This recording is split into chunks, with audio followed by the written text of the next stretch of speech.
This is from the website thewaythetruthandthelife.net.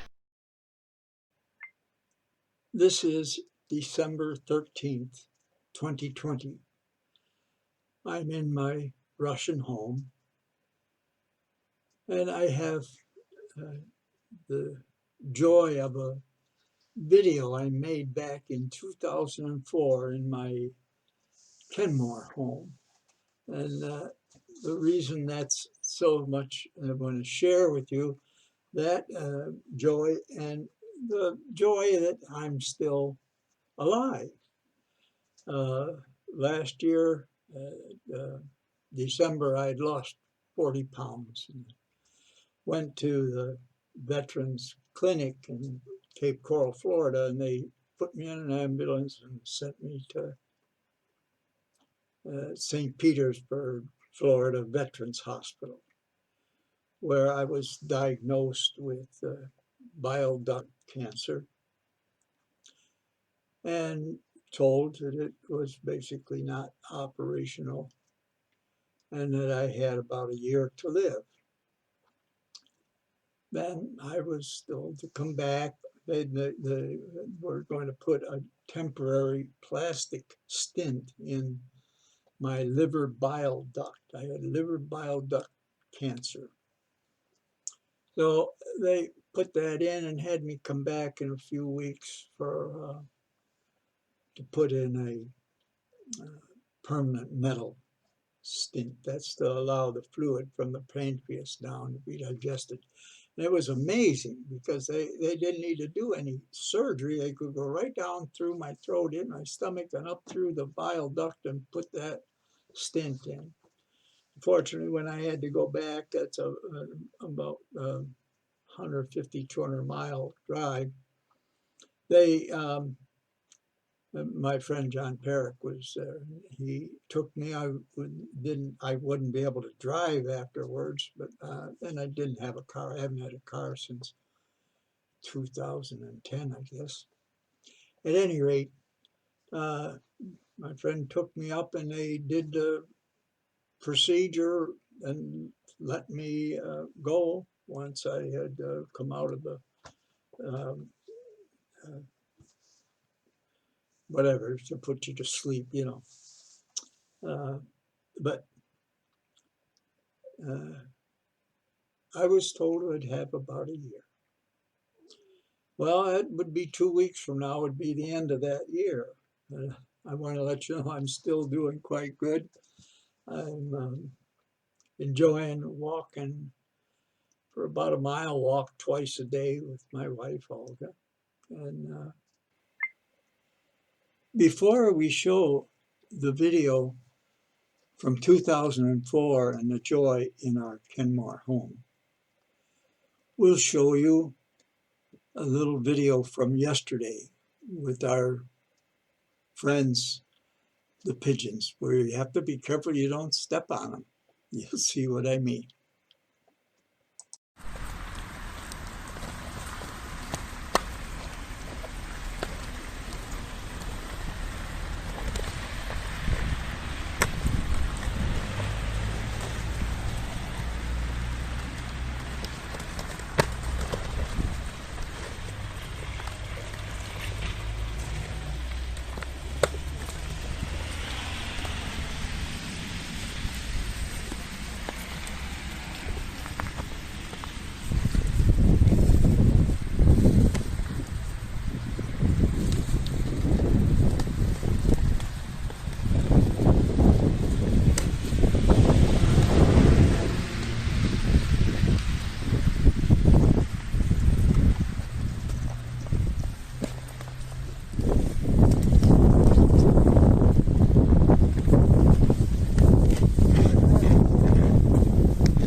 Taking video of you.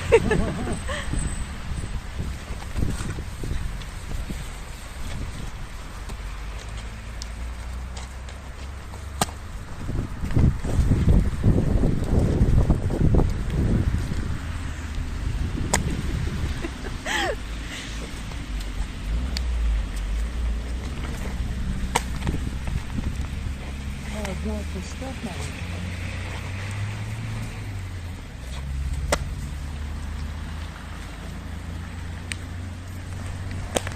And crows coming too.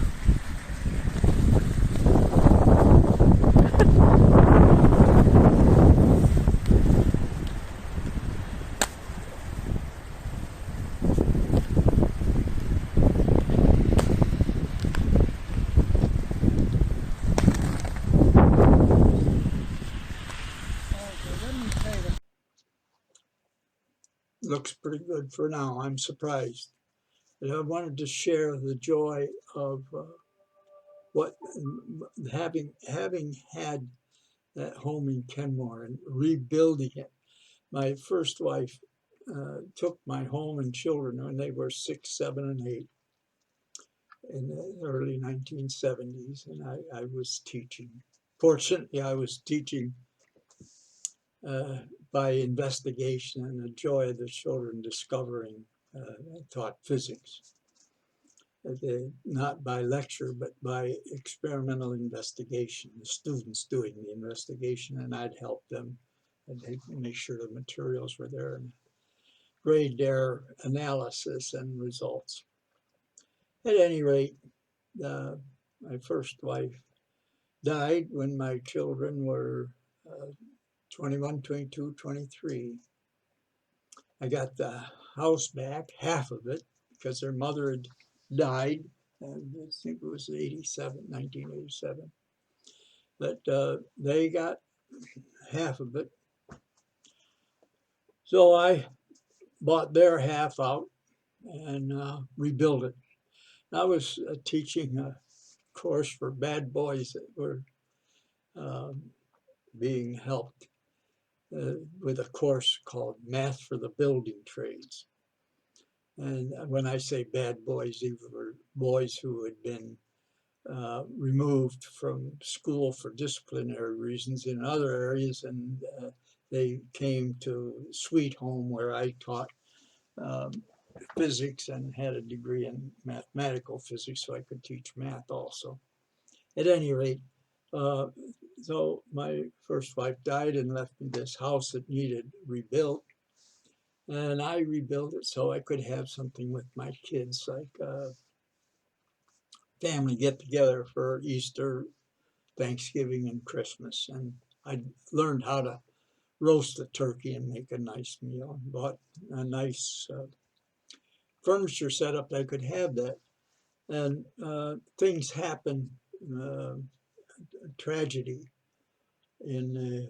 I was teaching spoken English in Lithuania in 1997, and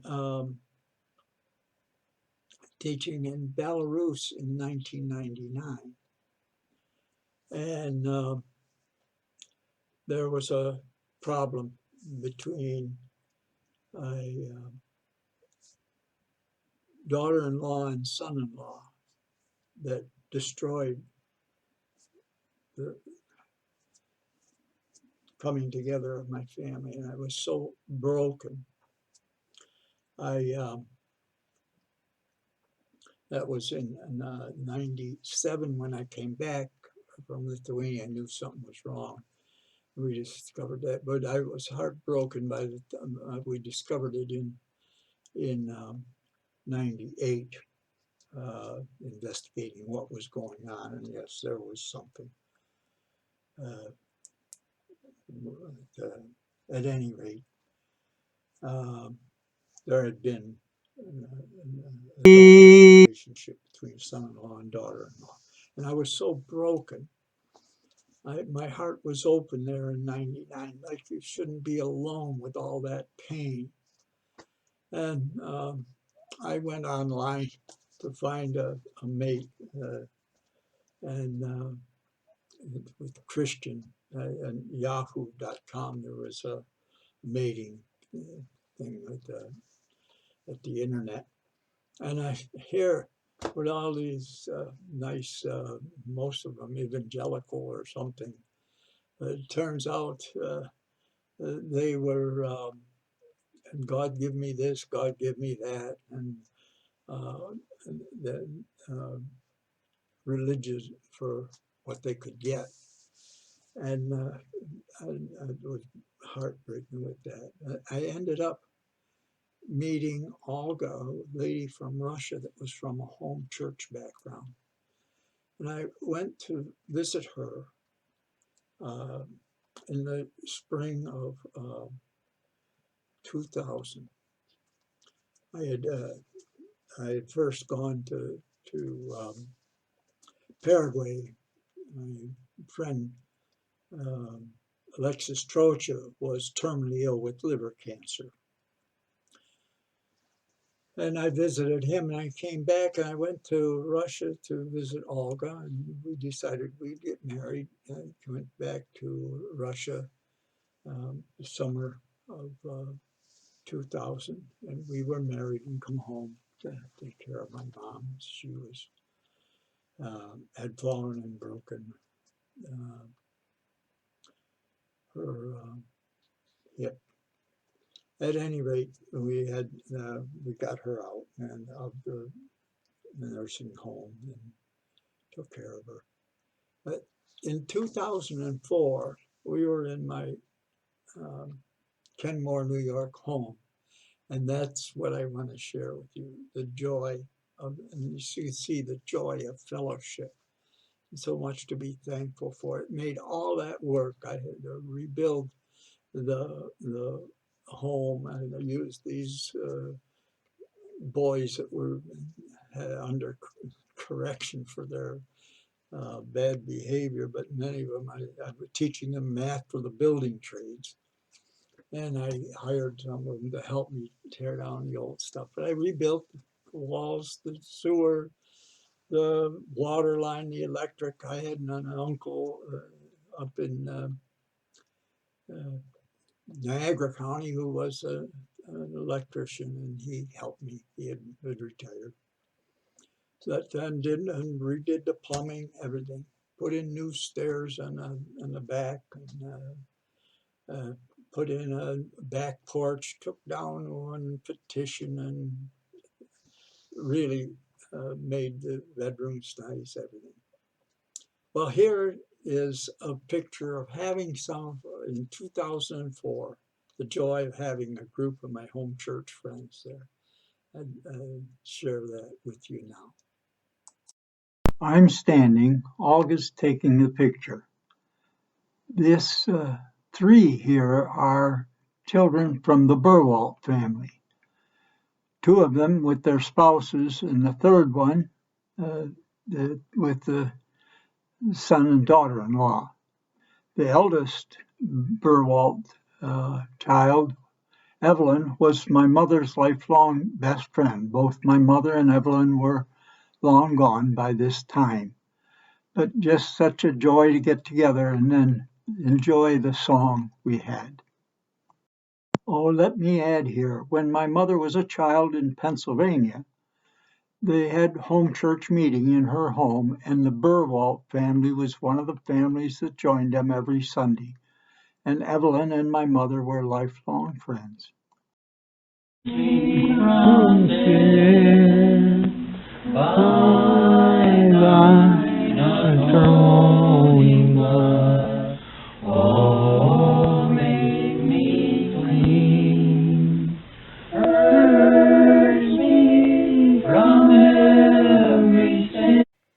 We'd like you to note that we only have our Russian home now and an address at my daughter's in New York. Our Kenmore, New York home and our Cape Coral, Florida home have been sold. So it refers to them as being places for the Lord's servants to stay. That is in past years. As of this past summer, we only have this home. Okay. This is a room we have now for the Lord's servants in Russia. This is the ending message. This is the website, The Way, the Truth, and the Life. These are the guest rooms. in our 3 homes, New York, Florida, and Russia. They are prepared for those messengers that Jesus prayed for in Luke chapter 10. And he gave them the instructions. Reading from Luke chapter 10, verse 1. After these things the Lord appointed 70 other also, and sent them 2 by 2 before his face into every city and place whither he himself would come. As Jesus said in Matthew chapter 18, verse 20, where 2 or 3 are gathered in my name, I am with them. Verse 2, therefore he said unto them, the harvest is great, but the laborers are few. Pray ye therefore the Lord of the harvest that he would send forth laborers into the harvest.